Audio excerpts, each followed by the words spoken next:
Oh, hai, kenalkan, saya Ibu Almira. Saya akan membimbing kamu belajar sains. Welcome in Funny Science. Science is my simple friend. Nah, tahukah kamu besaran apa saja sih pada gerak kereta api?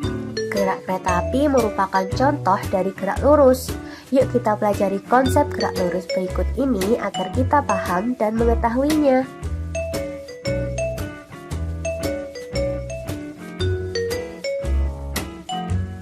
Gerak, apa sih itu gerak? Sebelum memasuki gerak lurus, kita harus belajar dulu nih mengenai konsep gerak. Konsep gerak dalam fisika sering kita jumpai dalam kehidupan kita sehari-hari loh. Contohnya saat kita bersepeda atau saat kamu bersepeda atau saat kamu berjalan dan berlari. Semua itu menerapkan yang namanya konsep gerak dan berkaitan dengan konsep gerak lurus dalam fisika tentunya. Yuk kita pelajari 3 macam gerak dalam fisika. Pertama, gerak lurus. Nah, gerak mobil yang melaju di lintasan bebas hambatan ini adalah contoh gerak lurus. Kedua, gerak rotasi. Nah, gerak rotasi dicontohkan dengan gerak bumi mengelilingi matahari ataupun gerak planet yang mengelilingi matahari.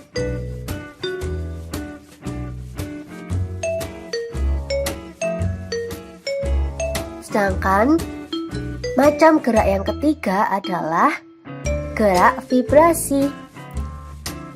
Gerak vibrasi dicontohkan dengan gerak maju mundur sebuah bandul pada jam bandul. Nah, konsep yang selanjutnya harus kita pelajari dalam gerak lurus adalah konsep posisi. Sebelumnya kamu akan mengetahui dalam konsep gerak ada yang namanya kerangka acuan, di mana sebuah benda yang bergerak, yaitu disebut sebagai partikel, menjauhi sebuah titik yang dinamakan adalah titik acuan, yaitu titik asal dia mulai bergerak. Lalu apa sih itu besaran posisi?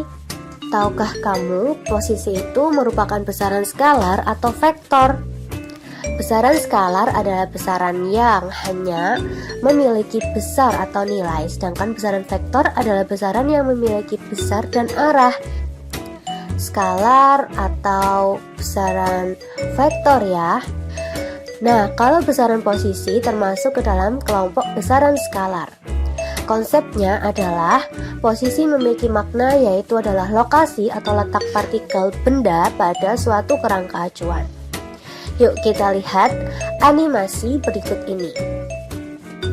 Yuk kenali besaran posisi dari pergerakan benda berikut ini. Perhatikan letak bola yang berubah setiap detiknya.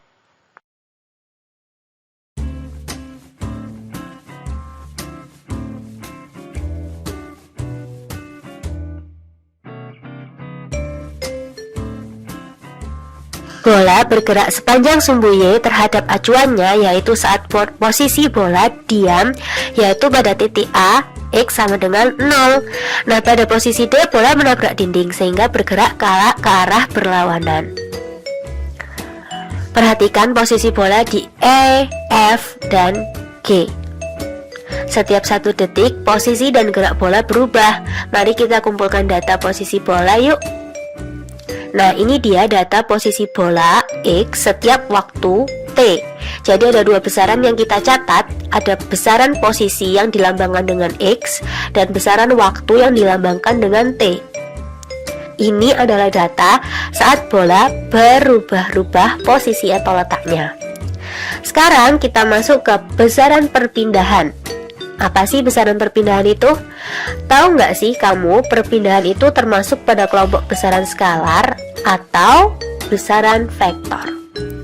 Nah, seperti pengertiannya tadi, ternyata perpindahan masuk ke dalam besaran vektor karena dia memiliki besar dan arah. Konsepnya adalah perpindahan adalah perubahan posisi dalam suatu selang waktu tertentu. Yuk kita lihat animasi berikut ini agar lebih jelas.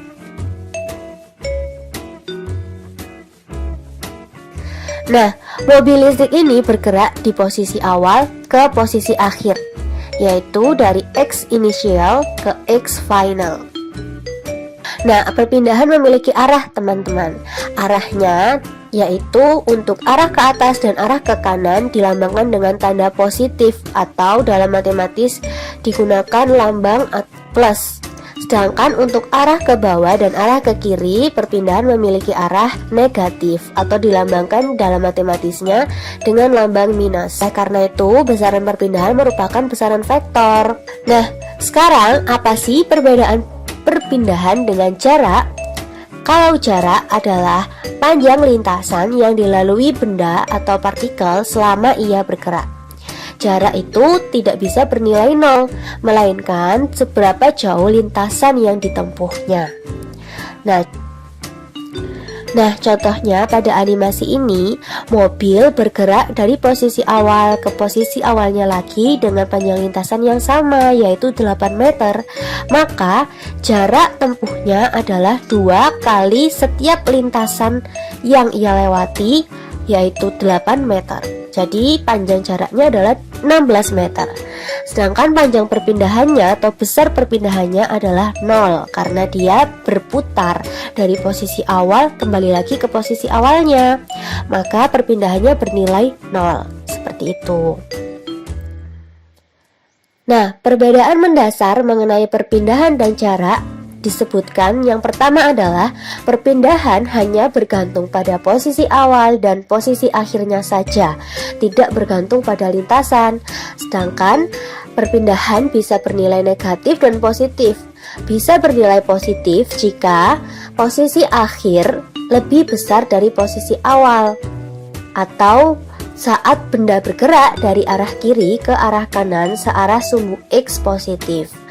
Dan perpindahan juga bisa bernilai negatif jika posisi akhirnya lebih kecil dari posisi awal, atau saat benda bergerak dari kiri ke kanan searah sumbu X negatif.